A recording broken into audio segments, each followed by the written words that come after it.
गोविंदा साहिब अंदर अची सघां थो? अचो अचो झामन, कीअं अचणु थियो आहे? वे गोविंदा साहिब, इहो साहिब साहिब छाजो लॻायो थी यार? नंढपिण जा दोस्त आहियूं। अरे भाग्यवान, मुंहिंजे बचपन जो दोस्त झामन आयो आहे। हितां कुझु खाइण लाइ त खणी अच। आयम झामन, अॼु कीअं अचणु थियो आहे? हे वरी छाजा बोजा साण आंदा अथई?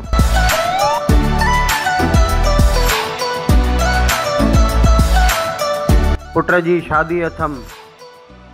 पहिरियों घरां निकिरंदे गुरुअ ते मथो टेके कार्ड रखी आयमि ऐं पोइ सोचियुमि बाक़ी शुरूआत गोविंदा खां थो कयां। हे वठि गोविंदा साहिब। वरी साहिब, झामन तूं मुड़ंदे न?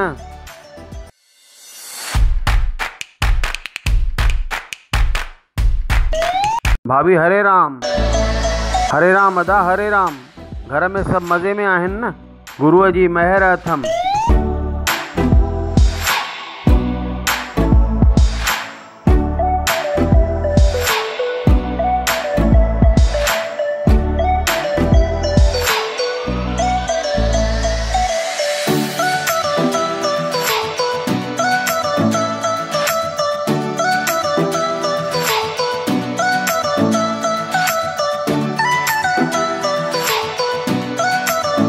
झामन, कार्ड वणियुमि।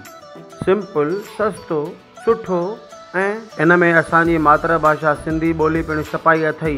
साण साण राष्ट्र भाषा हिंदी ऐं नंढी टईअ खे ख़ुशि करण लाइ अंग्रेज़ी पिणु छपाई अथई।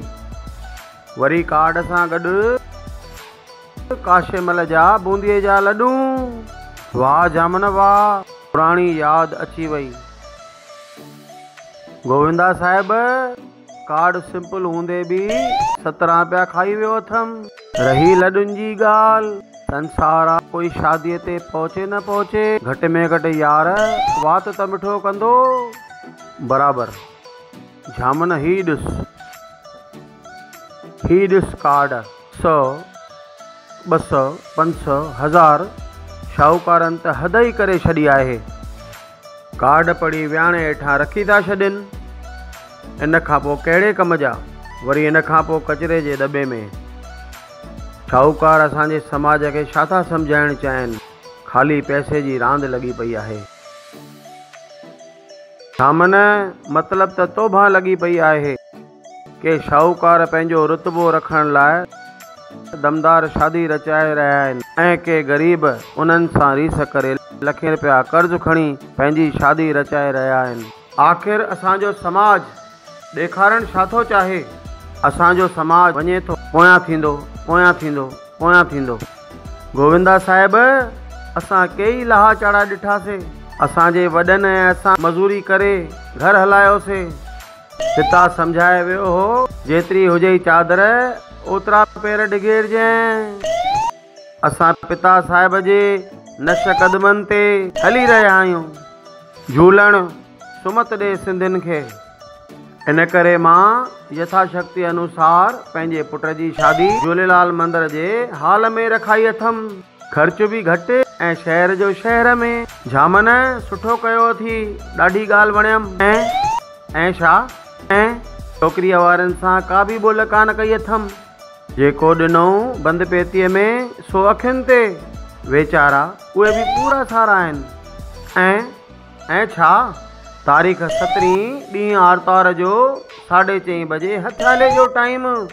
5 खां 7 वेॾी ऐं 7 खां 9 शादीअ जी रिसेप्शन।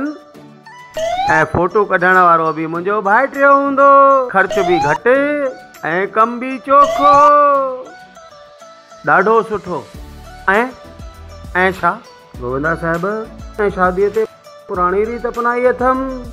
उहाई पाठे जी प्लेट, वेफर, संबोसो, खाॼा, ॼमूं ऐं साई माए जी चकी।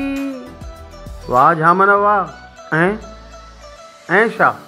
ऐं प्लेट खां पोइ थधो, कोला, लेमन ऐं खारी सोडा पिणु रखाई अथमि। ऐं कार्ड ते नो प्रेजेंट बि न लिखाई अथमि। समूरो शादीअ जो ख़र्च इन्हनि लिफ़ाफ़नि मां ई थी वेंदो ऐं ख़बर बि पवंदी केरु आयो ऐं केरु न। ऐं हाणे आज्ञा ॾियो, ॿिया बि कई कार्ड विराइणा आहिनि। ऐं गोविंदा साहिब सॼे घर परिवार सां गॾु अचिजे। ऐं बाक़ी शादीअ ते कंदासीं। हा।